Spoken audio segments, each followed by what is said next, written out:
રાજકીય પક્ષોમાં ભંગાણ પડે એ હવે આશ્ચર્યની ઘટના રહી નથી. 2-3 દિવસમાં જો આવી ઘટનાના સમાચાર મીડિયામાં ન આવે ને તો હવે આશ્ચર્ય થાય છે.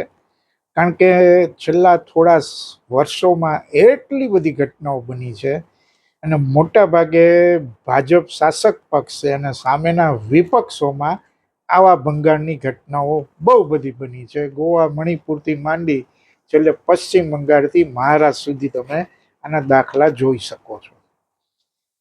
કોંગ્રેસ આ વાતનો સૌથી વધારે ભોગ બની છે એમ પણ કહી શકાય. કારણ કે કોંગ્રેસની સ્થાપનાથી અત્યાર સુધીમાં કોંગ્રેસના 60 જેટલા ટુકડા થયા છે. એ સિવાયના પક્ષોમાં પણ ઘણું બધું ભંગાણ થયું છે. અને મહત્વની વાત એવું છે કે ભારત જ નહીં, વિદેશોમાં પણ આવી ઘટનાઓ બહુ બધી બની છે. પણ પ્રશ્ન છેલ્લે એ આવે છે કે ભાજપમાં આવા ભંગાણ કેમ ઓછા પડે છે.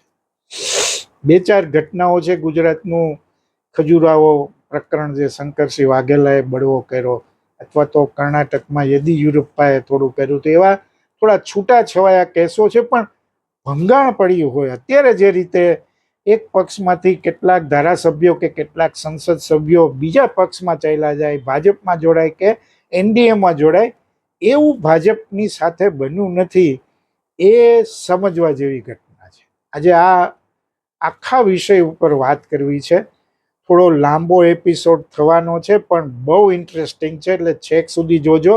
લાઈક કરજો, ફોલો કરજો, સબસ્ક્રાઈબ પણ કરજો. આપણે શરૂઆત કોંગ્રેસથી કરવી છે કે કોંગ્રેસ એટલે કે આઈએનસી, ઇન્ડિયન નેશનલ કોંગ્રેસનો ઇતિહાસ 1885થી શરૂ થાય છે. એટલે 140 વર્ષથી વધુ લાંબી સફર આ પક્ષની રહી છે ને એમાં અસંખ્ય નાના મોટા ભંગાણો થયા છે. 60થી વધુ તો પ્રાદેશિક અને રાષ્ટ્રીય પક્ષો બન્યા છે કોંગ્રેસમાંથી. સૌથી પહેલી ઘટના છે સુરતનું અધિવેશન. એટલે ગુજરાતથી તમે કોંગ્રેસના ભંગાણની શરૂઆત થઈ એમ કહી શકો. 1907માં સુરત અધિવેશન હતું, એટલે કે આઝાદી પહેલાની આ વાત છે. અને અંગ્રેજો સામે જે લડવાની રણનીતિ અંગે પક્ષમાં બે વિચારધારા સામે આવી ગઈ. કોંગ્રેસ બે ભાગમાં વેચાઈ ગઈ. આજની પેઢીને ખબર નથી. એક જહાલવાદ એટલે કે ગરમદળ, લાલ બાલ પાલ અને અરવિંદ ઘોષ, અને એક મવાળવાદ એટલે કે નરમદળ, ગોપાલકૃષ્ણ ગોખલે, ફિરોઝ શાહ મહેતા ને એવા બધા. પાછળથી 1916ના લખનૌ અધિવેશનમાં તેઓ ફરી એક થઈ ગયા.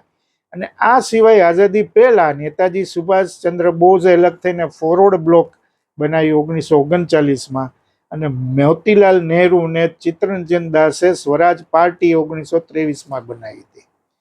આઝાદી પછી તમે જો દાખલાઓ લો તો પેલું ભંગાણ, રાષ્ટ્રીય ભંગાણ 1969માં બને છે. વડાપ્રધાન ઇન્દિરા ગાંધી અને પક્ષના સિનિયર નેતાઓ, જેને સિન્ડિકેટ તરીકે ઓળખવામાં આવતી, એની વચ્ચે ગજગરા થયો. શું કારણ હતું? 69માં રાષ્ટ્રપતિની ચૂંટણીમાં ઇન્દિરા ગાંધીએ પક્ષના સત્તાવાર ઉમેદવાર નીલમ સંજીવ રેડ્ડી સામે વીવી ગીરીને અપક્ષ તરીકે ઊભા રાખી દીધા, એને ટેકો આપ્યો, અને પક્ષ શિસ્તભંગના પગલા રૂપે ઇન્દિરા ગાંધીને કોંગ્રેસમાંથી હાંકી કાઢવામાં આવ્યા અને બે ભાગલા પડ્યા. કોંગ્રેસ ઓ, મોરારજી દેસાઈ અને કે કામરાજ જેવા જૂના નેતાઓનો પક્ષ બન્યો. કોંગ્રેસ આર એટલે ઇન્દિરા ગાંધીનું જૂથ, જે પાછળથી અસલી કોંગ્રેસ તરીકે બહાર આવી. બીજું મોટું ભંગાણ છે 1978, અને ત્યારે કોંગ્રેસ આઈનો ઉદય થાય છે. 1977માં કટોકટી પછી કોંગ્રેસ ચૂંટણી હારી જાય છે, જનતા પાર્ટીની સરકાર બને છે. પક્ષની હાર બાદ આંતરિક ખેંચાણ વધે છે અને ઇન્દિરા ગાંધીએ ફરીથી પક્ષ તોડ્યો અને કોંગ્રેસ આ એટલે કે ઇન્દિરાની સ્થાપના કરી. ચૂંટણી પંચે પક્ષને હાથનો પંજો ચીન આપ્યું, જે આજે પણ સત્તાવાર કોંગ્રેસનું ચીન છે. સામી બાજુએ કોંગ્રેસના જે નેતાઓ હતા એને યુઆરએસ અને પાછળથી શરદ પવારના નેતૃત્વમાં કોંગ્રેસ સોશિયાલિસ્ટની રચના થઈ. 1999માં તમે આવો તો સોનિયા ગાંધીના નેતૃત્વ સામે પણ બળવો થયો અને એમાંથી જ એનસીપીની શરૂઆત થઈ. 90ના દાયકામાં રાજીવ ગાંધીના અવસાન બાદ પક્ષમાં બહુ અસ્થિરતા આવી. 1998માં સોનિયા ગાંધીએ પક્ષની કમાન સંભાળીને ત્યારે જ વિદેશી મૂળનો મુદ્દો આવ્યો, ભાજપે જે બહુ ઉછાળેલો હતો. એટલે એમાં શરદ પવાર, પીએ સંગમા, તારિક અનવર, એ બધા લોકોએ વાંધો ઉઠાવ્યો કે જેનું વિદેશી મૂળ હોય, એટલે કે ઇટાલીથી આવતા હતા સોનિયા ગાંધી, એ દેશના વડાપ્રધાન ન બની શકે. અને ત્રણેય આ મોટા નેતાઓને કાઢી મૂકવામાં આવ્યા. અને એમાંથી શરૂઆત થઈ નેશનાલિસ્ટ કોંગ્રેસ પાર્ટી, એટલે કે આજની એનસીપી, જેના પણ બે કટકા થઈ ગયા. દેશમાં જુદા જુદા રાજ્યોમાં તમે કોંગ્રેસના કદાવર નેતાઓએ પોતાના અલગ પક્ષ બનાવ્યા. એનો આખો જુદો ઇતિહાસ છે. 1998માં મમતા બેનર્જીએ સોનિયા ગાંધીના નિર્ણયો, ડાબેરીઓ સામે નરમ વલણ જે હતું, એના વિરોધમાં કોંગ્રેસ છોડી અને all India Trinamool Congress TMC બનાવી. આજે ટીએમસીમાં પણ ભંગાણ પડી ગયું છે. 2011માં આંધ્રપ્રદેશમાં પૂર્વ સીએમ વાયએસ રાજશેખર રેડ્ડીના અવસાન બાદ તેના પુત્ર એસ જગમોહન રેડ્ડીએ પણ પક્ષે એને મહત્વ ન આપ્યું, એટલે વાયએસઆર કોંગ્રેસ પાર્ટી બનાવી. અને આ ભંગાણે આંધ્રમાં કોંગ્રેસનું નામું નાખી દીધું. અત્યારે તેલંગાણામાં કોંગ્રેસની સત્તા છે, જુદી વાત છે. આંધ્રમાં નાયડુની સરકાર છે. 1996 તામિલનાડુ, એમાં જીકે મૂપનારે તત્કાલીન નરસિંહા રાવની સરકાર જે હતી એની નીતિઓ સામે બળવો કર્યો અને ટીએમસી બનાવી, તમિલ માનિલા કોંગ્રેસ. આ સિવાય અર્જુનસિંહે, એનડી તિવારી બે ભેગા મળીને ઓલ ઇન્ડિયા ઇન્દિરા કોંગ્રેસ તિવારી એવું પક્ષ પણ બનાવેલો, જે પાછળથી પાછો આવી ગયો. હરિયાણામાં ચૌધરી બંસીલાલે હરિયાણા વિકાસ પાર્ટી, હિમાચલે સુખરામમાં હિમાચલ વિકાસ કોંગ્રેસ બનાવી. આ રીતે કોંગ્રેસના બહુ બધા ટુકડા પડ્યા છે. બહુ બધા ટુકડા એટલે બહુ બધા ટુકડા પડ્યા છે. તમે બીજો પણ એક વિચાર કરવા જેવો છે કે 1984 ઇન્દિરા ગાંધીની જે હત્યા થઈ અને પછી રાજીવ ગાંધી આવે છે ને 414 બેઠકો મળે છે, ત્યારે ભારતીય જનતા પક્ષને માત્ર 2 જ બેઠક મળે છે. ચંદુપતલા જંગા રેડ્ડી આંધ્રપ્રદેશમાંથી ચૂંટાય છે ને ગુજરાતમાંથી એકે પટેલ ચૂંટાય છે. અને ત્યારે અટલ બિહારી વાજપેયી પણ ગ્વાલિયરથી ચૂંટણી હારી ગયા હતા. આમ છતાં રાજીવ ગાંધીએ ભાજપને તોડવાનો કોઈ પ્રયાસ કર્યો નહોતો, કારણ કે 400થી વધુ બેઠક હતી ને માત્ર 2 બેઠક ધરાવતા પક્ષને શું તોડવાનો, એનો કોઈ રાજકીય અર્થ નહોતો. પણ આજે તો ગમે તેમ કરી અને પક્ષો તોડાય છે ને નાના પક્ષોમાં જેને કોઈ નામ નિશાન નથી એમાં ભેળવી દેવાય છે. અને પાછું રાજીવ ગાંધી સત્તા ઉપર આવતાની સાથે જ 1985માં પક્ષ પલટા વિરોધી કાયદો લાવ્યા અને પસાર કર્યો.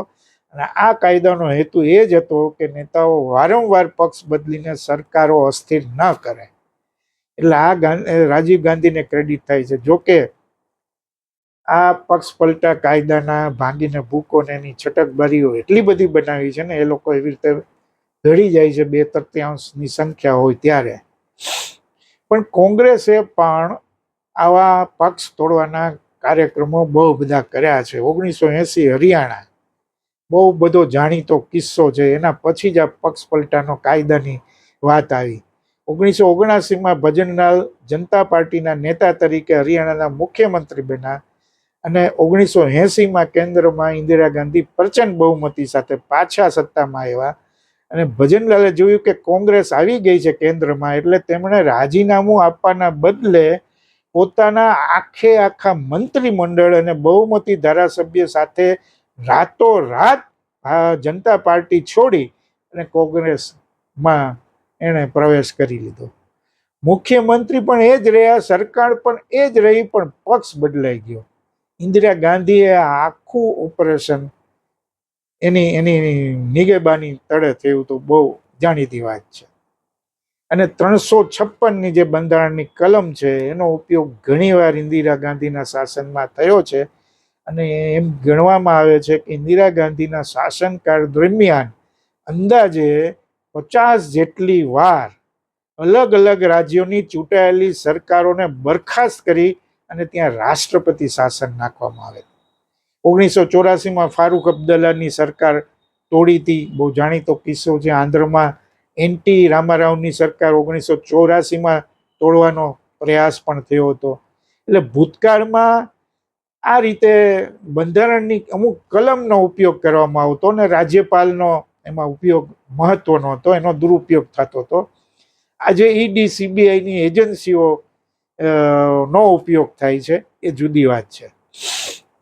પણ સમજવા જેવું આ છે કે ભાજપ ઘણી બધી પાર્ટીઓને અત્યારે તોડી રહ્યું છે, પણ ભાજપમાં કેમ મોટું ભંગાણ બીજા પક્ષો જેવું પડતું નથી.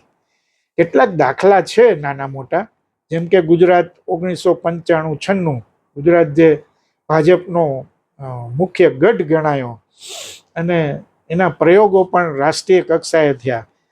એમાં શંકરસિંહ વાઘેલાએ જે બળવો કર્યો, 1995માં ભાજપે સ્પષ્ટ બહુમતી કરી, કેશુભાઈ પટેલની પસંદગી થઈ મુખ્યમંત્રી તરીકે, અને એમાં વાઘેલા નારાજ થયા અને પોતાના જૂથના ધારાસભ્યોને લઈને બળવો કર્યો અને ખજૂરા કાંડ તરીકે આખી ઘટના જાણીતી થઈ. અને 1996માં શંકરસિંહ વાઘેલાએ ભાજપ સાથે છેડો પાડ્યો અને રાષ્ટ્રીય જનતા પાર્ટીની સ્થાપના કરીને કોંગ્રેસના સમર્થનથી ગુજરાતના મુખ્યમંત્રી બન્યા. પાછળથી આ પક્ષ કોંગ્રેસમાં ભળી ગયો અને આજે શંકરસિંહ વાઘેલાનું મહત્વ રહ્યું નથી. તમે બીજો દાખલો જુઓ તો 1999માં કલ્યાણસિંહનો બળવો, ઉત્તર પ્રદેશમાં ભાજપને જેણે મજબૂત કરી, રામ જન્મભૂમિ આંદોલનનો મુખ્ય ચહેરો પણ ગણાણો કલ્યાણસિંહ, એમણે બળવો કરેલો. અને અટલ બિહારી વાજપેયી સાથે એમના મતભેદો હતા અને આંતરિક રાજકારણ રાજ્યનું, એમાં એમણે મુખ્યમંત્રી પદેથી હટાવાયા અને આથી નારાજ થઈ પક્ષ છોડ્યો અને રાષ્ટ્રીય ક્રાંતિ પાર્ટીની સ્થાપના 99માં કરી, પણ 2004માં તેઓ ફરી પાછા ભાજપમાં આવી ગયા. ઉમા ભારતીએ ભારતીય જનશક્તિ પાર્ટી એવી બનાવી હતી 2003માં. ઉમા ભારતીએ કોર્ટ કેસના કારણે મુખ્યમંત્રી પદ છોડવું પડેલું અને બાદમાં પક્ષે તેમને ફરી મુખ્યમંત્રી ન બનાવ્યા અને શિવરાજસિંહ ચૌહાણને કમાન સોંપી એટલે નારાજ થયા. 2006માં એમણે ભારતીય જનશક્તિ પાર્ટી નામે પક્ષ કર્યો, પણ 2011માં તેઓ પાછા ભાજપમાં જોડાઈ ગયા. કર્ણાટક 2012નો કિસ્સો, યેદિયુરપ્પા. દક્ષિણ ભારતમાં ભાજપની પહેલી સરકારના પ્રથમ મુખ્યમંત્રી બનેલા BS યેદિયુરપ્પા, એની ઉપર ભ્રષ્ટાચારના આક્ષેપ લાગ્યા અને રાજીનામું આપવા એને પક્ષે કહ્યું અને નારાજ થઈ એમણે ભાજપ છોડવાનો નિર્ણય કર્યો. 2012માં કર્ણાટક જનતા પક્ષની રચના કરી. 2013ની વિધાનસભાની ચૂંટણીમાં કારણે ભાજપને બહુ મોટું નુકસાન થયું ને ભાજપની સત્તા ગઈ, પણ બાદમાં 2014ની લોકસભાની ચૂંટણી પહેલા યેદિયુરપ્પાને મનાવી લેવાય અને પાછા એ ભાજપમાં સામેલ થઈ ગયા. 2006 ઝારખંડનો કિસ્સો, બાબુલાલ મરાંડી, ઝારખંડના પ્રથમ મુખ્યમંત્રી. મરાંડી પક્ષના આંતરિક રાજકારણને અર્જુન મુંડાને બહુ મહત્વ આપ્યું એટલે એને નારાજ થઈ અને રાજીનામું આપ્યું, ઝારખંડ વિકાસ મોરચાની સ્થાપના કરી. જોકે 2020માં ભાજપમાં પાછા ફર્યા. મદનલાલ ખુરાનાએ પણ આવું કર્યું હતું. દિલ્હી વિકાસ મહાન સંઘ, કેશુભાઈ પટેલ સામે પણ આપણે જે કહ્યું એમ બળવો થયો હતો ને કેશુભાઈ પછી પાછળથી મોદી આવી ગયા ગુજરાતમાં ને 2012માં એમણે ભાજપ સામે મોરચો માંડ્યો ને GPP ગુજરાતી પરિવર્તન પાર્ટીની સ્થાપના 2012માં કરી. ચૂંટણી પર લડી પણ એમને બહુ સફળતા ન મળી, પોતે ચૂંટાયા અને અને એક બે બીજા બે મને લાગે છે બેઠક આવી હતી. અને પછી ગોરધન ઝડફિયા સાથે સુરેશ મહેતાએ મહાગુજરાત જનતા પાર્ટી પણ બનાવી. કેશુભાઈ એમાં જોડાઈ ગયા, પણ પાછું માત્ર 2 જ બેઠક એમને આવી હતી અને પાછા એ પાછળથી 2014માં ધારાસભ્ય પદેથી કેશુભાઈ તબિયતના કારણે રાજીનામું આપ્યું ને પછી ભાજપમાં બધું વિલીન થઈ ગયું. એટલે ભાજપમાં તમે જુઓ તો એવું બહુ બન્યું નથી કે મોટું ભંગાણ પડ્યું હોય. એક શંકરસિંહ વાઘેલાનો દાખલો અપવાદ છે. ભાજપમાં શું કામ નથી ભંગાણ પડતું એની વાત કરવી છે, પણ એ પહેલા થોડા વિદેશોના દાખલા જોઈ લેવા છે. બ્રિટનમાં આંતરિક વિભાજન, પક્ષપલટો બહુ બધું થયું છે. વિગલ અને લિબરલ પક્ષોમાં ભંગાણ પડ્યું હતું 19મી સદીમાં. કોર્નલોઝ અને આયર્લેન્ડના હોમ રૂલના મુદ્દે શાસક પક્ષમાં બહુ મોટા ભંગાણ પડ્યા અને આખો જૂથ વિપક્ષ સાથે ભળી ગયા હતા. 1981માં લેબર પાર્ટીનું પણ ભંગાણ થયું હતું. એને ગેંગ ઓફ ફોર એટલે 4 ટોચના વરિષ્ઠ નેતાઓ પક્ષથી નારાજ થઈને સોશિયલ ડેમોક્રેટિક પાર્ટી બનાવી હતી અને તેનાથી કન્ઝર્વેટિવ પાર્ટીને સત્તામાં ટકી રહેવામાં મદદ પણ મળી હતી. બ્રેક્ઝિટ થયું 2019માં. એ કારણે પણ બંને પક્ષોના કન્ઝર્વેટિવ અને લેબર 11 જેટલા સાંસદોએ એક સાથે પક્ષ છોડીને ધ ઇન્ડિપેન્ડન્ટ ગ્રુપ પણ બનાવ્યું હતું. ઇટાલીમાં બહુ અદ્ભુત રીતે આવું બધું આયારામ ગયારામ જેવી સંસ્કૃતિ જે આપણા ત્યાં હતી, ત્યાં આની માટે એક ચોક્કસ રાજકીય શબ્દ વપરાય છે, ટ્રાન્સફોર્મિઝમો. આનો અર્થ એ થાય છે કે પોતાની સત્તા ટકાવી રાખવા માટે વિરોધ પક્ષના નેતાઓ કે નાના નાના પક્ષોને પોતાની સાથે ભેળવી દેવા. બીજા વિશ્વયુદ્ધ પછી ઇટાલીમાં સરકારો એટલી બધી ઝડપે બદલાણી અને પક્ષો એટલી વાર તૂટ્યા કે ત્યાં સરકારનું સરેરાશ આયુષ્ય માંડ 1-1.5 વર્ષનું રહ્યું. હમણાં તમે બ્રિટનમાં જોયું કેટલા સમયમાં કેટલા વડાપ્રધાનો બદલાયા. એટલે ત્યાં આવી રીતે બહુ બધું થયું. બ્રાઝિલમાં પણ આવા પક્ષ પલટાઓ બહુ થયા છે ને એને ત્યાં એનું નામ છે ટ્રોકા ડે પાર્ટીડો, એટલે કે પક્ષની અદલા બદલી. ત્યાં પણ આવી બહુ બધું બન્યું છે. મલેશિયામાં શેરોટન મૂવ 2020નું, આપણે ત્યાં જે રિસોર્ટ પોલિટિક્સ ગણાય છે એ ત્યાં એવી રીતે શેરોટન મૂવ ગણાતું. અને પાકાતાન હરાપાન ગઠબંધનની જ્યારે સરકાર હતી ને ત્યારે વિપક્ષી પક્ષો શાસક પક્ષના એક જૂથે હોટલ શેરોટનમાં ગુપ્ત બેઠકો કરીને રાતોરાત પક્ષ પલટો કર્યો ને વડાપ્રધાન હતા મહાથિર મોહમ્મદ, એની સરકાર પડી ગઈ. જાપાનમાં પણ આવું બન્યું છે. એલડીપી નું શાસન મોટા ભાગે તો ત્યાં રહ્યું છે, પણ ત્યાં વિપક્ષનું અસ્તિત્વ જોખમમાં મુકાઈ જાય એવી રીતે ત્યાં બધું ચાલે છે. ને 1990ના દાયકામાં વિપક્ષોએ ભેગા મળીને તોડજોડની રાજનીતિ કરી હતી, પણ વિપક્ષના ઊભા ફાડ્યા થઈ ગયા હતા. ઇઝરાયલમાં પણ આવું બન્યું છે. બેન્જામિન નેતાન્યાહુ ની વ્યૂહરચના પણ એવી જ રહી છે કે જ્યારે બહુમતીનું સંકટ આવે ત્યારે તેમણે વિરોધ પક્ષના સાંસદોને હોદ્દાઓની લાલચ આપીને તોડ્યા છે. એવું બન્યું જ છે. બાંગ્લાદેશ અને પાકિસ્તાનમાં તો આવું અનેક વાર બન્યું છે. આખા નવો પક્ષો બની જાય રાતોરાત. ઇમરાન ખાનની પાર્ટીમાંથી સામૂહિક રાજીનામા આપીને નેતાઓને તોડી પીટીઆઈ, પાર્લામેન્ટિયન્સ કે ઇસ્તે હકામ એ પાકિસ્તાન જેવા નવા જૂથ બન્યા જ છે. પણ મુદ્દો એ છે પક્ષ પલટો રોકવાની આપણે ત્યાં જે 10મી અનુસૂચિ એન્ટી ડિફેક્શન લો છે, 2/3 બહુમતી હોય તો જે જૂથ અલગ થઈ શકે. પણ બ્રિટન, અમેરિકામાં આવો કોઈ કાયદો જ નથી સાહેબ. કારણ કે કોઈ સાંસદ પક્ષની લાઈન વિરુદ્ધ વોટ આપે કે પક્ષ બદલે તો એનું સંસદ સભ્ય રદ થતું નથી.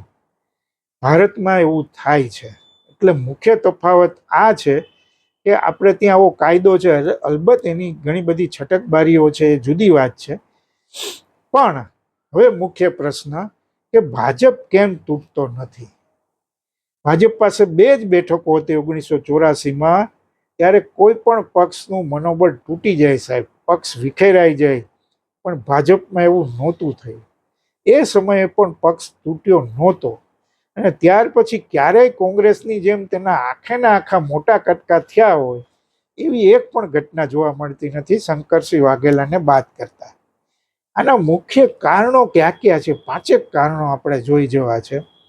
સૌથી મહત્વનો જેનો વિવાદ અત્યારે ચાલી રહ્યો છે, આરએસએસ રાષ્ટ્રીય સ્વયંસેવક સંઘ એ કેમ રજિસ્ટર્ડ નથી, એનો વિવાદ બહુ ચાલે છે. કોંગ્રેસ અને ભાજપ માટે સૌથી મોટો તફાવત એ છે કે કોંગ્રેસ કોઈ વિચારધારા કરતા વ્યક્તિની આસપાસ ચાલે છે, જેમ કે અત્યારે ગાંધી પરિવાર છે. જ્યારે ભાજપ આરએસએસના સંગઠનાત્મક માળખા પર ટકેલો છે. આ મૂળભૂત તફાવત છે. ભાજપના મોટા ભાગના ટોચના નેતાઓ, પછી વાજપેયી જુઓ, અડવાણી જુઓ, અત્યારે નરેન્દ્ર મોદી જુઓ, એ બધા એક સમયે સંઘના સ્વયંસેવકો, પ્રચારકો રહી ચૂક્યા છે. સંઘમાં વ્યક્તિગત મહત્વાકાંક્ષા કરતા પક્ષ અને રાષ્ટ્રીય વિચારધારાને સર્વોપરી માનવાની તાલીમ મળે છે. અને એટલે કપરા સમયમાં પણ નેતાઓ પક્ષ છોડવા માટે આગળ આવતા નથી. કોંગ્રેસમાં શરૂઆતથી જ વડાપ્રધાન કે પક્ષના અધ્યક્ષ પદ પર ગાંધી પરિવારનું વર્ચસ્વ રહ્યું અને નરેન્દ્રભાઈ ને ભાજપ આ મુદ્દે બહુ બધો હુમલો કરતા હોય છે. જ્યારે તમે પ્રાદેશિક પક્ષો લ્યો તો મમતા બેનર્જી, શરદ પવાર, મુલાયમસિંહ યાદવ, એના પુત્ર અખિલેશ, માયાવતી, એના ભત્રીજા, એમને એમ ચાલતું જ રહે છે. એટલે પ્રાદેશિક નેતાઓ શક્તિશાળી બન્યા ત્યારે તેમની સામે હાઈકમાન્ડ સાથે ટક્કર થઈ અને પક્ષ તૂટ્યો. ભાજપમાં એવું નથી થયું. 1984માં વાજપેયી ચૂંટણી હારી ગયા છતાં પણ પક્ષે એમને હટાવ્યા નહોતા અને તેમનું અપમાન કર્યું નહોતું. ભાજપે હંમેશા સામૂહિક નેતૃત્વ પર ધ્યાન આપ્યું. વાજપેયી અડવાણીની જોડી આપણે જાણીએ છીએ. પક્ષમાં આંતરિક લોકશાહી જળવાઈ રહી છે અને એના કારણે બળવા માટે કોઈ પ્રેરિત થયા નથી. તમે 89 પછી રામ જન્મભૂમિ આંદોલન અને વૈચારિક એકતાની જો વાત કરો તો એના કારણે ભાજપ વધારે મજબૂત થયો છે. હિન્દુત્વની વિચારધારા અને એ પક્ષના નેતાઓ અને કાર્યકરોને એ અદ્રશ્ય રીતે જોડી રાખે છે. નેતાઓને સમજાયું કે પક્ષ સાથે રહેવામાં જ ભવિષ્ય છે, કારણ કે જનતાનો મૂડ બદલાઈ રહ્યો હતો ત્યારે, ને આંદોલનની મદદથી જ ભાજપ 2 બેઠકમાંથી 1989માં 85 બેઠક પર પહોંચ્યો. એટલે કોઈ પણ પક્ષ ત્યારે તૂટે જ્યારે નેતાઓને લાગે કે પક્ષમાં હવે કોઈ ભવિષ્ય નથી. 1984ની હાર એક અપવાદ તમે ગણો તો 90ના દયકાથી ભાજપ કેન્દ્રમાં અને રાજ્યમાં સત્તામાં આવવા લાગ્યો. 96, 98, 99 અટલ બિહારી વાજપેયીના નેતૃત્વમાં કેન્દ્રમાં સરકાર પણ બની. નેતાઓના પક્ષની અંદર જ માન સન્માન, મંત્રી પદ, સત્તા મળતી હોય પછી કોઈ પક્ષ તોડતું નથી અને ન મળે તો પણ પક્ષ તોડવા સુધી નથી જતા. ભાજપની વિશેષતા છે. ભાજપના હાઈકમાન્ડ, પાર્લામેન્ટરી બોર્ડ અને સંઘના પદાધિકારીઓનું બહુ કડક નિયંત્રણ હોય છે. એ આપણે જાણીએ છીએ. કોઈ નેતા જો બળવો કરે તો પક્ષ એને તાત્કાલિક સસ્પેન્ડ કે હાંકી કાઢવામાં અચકાતો નથી. એવા ઘણા બધા કિસ્સાઓ જોયા છે આપણે. તમે જુઓ કે ઉમા ભારતી, કલ્યાણસિંહ, યેદિયુરપ્પા જેવા કદાવર નેતાઓએ જ્યારે પક્ષ છોડ્યો ત્યારે પક્ષ નબળો પડવાના બદલે નેતાઓ પોતે રાજકીય રીતે નબળા પડી ગયા અને પાછું એમણે આવવું પડ્યું. અંતે આ નેતાઓને સમજાયું કે ભાજપ વિના એમનું કોઈ અસ્તિત્વ નથી, એટલે ભાજપમાં પાછા આવે. કોંગ્રેસ છે ને એ છત્ર જેવો પક્ષ છે જેમાં અલગ અલગ વિચારધારાના લોકો સત્તા માટે ભેગા થયા. તેથી સત્તા જતાની સાથે તે વિખેરાઈ જાય છે. જ્યારે ભાજપ છે એ કાર્યકર કેડર બેઝ આધારિત પક્ષ છે જે વિચારધારાના પાયા પર બનેલો છે અને આ જ કારણે 1984ની કારમી હાર પછી પણ ભાજપ ક્યારેય તૂટ્યો નથી અને આજે દેશનો જ નહીં, વિશ્વની સૌથી મોટી રાજકીય પાર્ટી છે અને સૌથી વધારે રાજ્યોમાં અત્યારે એની સત્તા છે. જે રીતે અત્યારે ભાજપનો દબદબો છે અને એ ધારે તે કરી શકે છે એન કેન પ્રકારે, સામ દામ દંડ ભેદથી. પણ મહત્વનો મુદ્દો એ છે કે ભાજપ ક્યારેય કોંગ્રેસ કે બીજા પ્રાદેશિક પક્ષોની જેમ તૂટ્યો નથી. એના આ કારણો છે. આ રીતે પણ તમારે આ રાજકીય પરિસ્થિતિને જોવી જોઈએ. આભાર. ફરી મળીશું.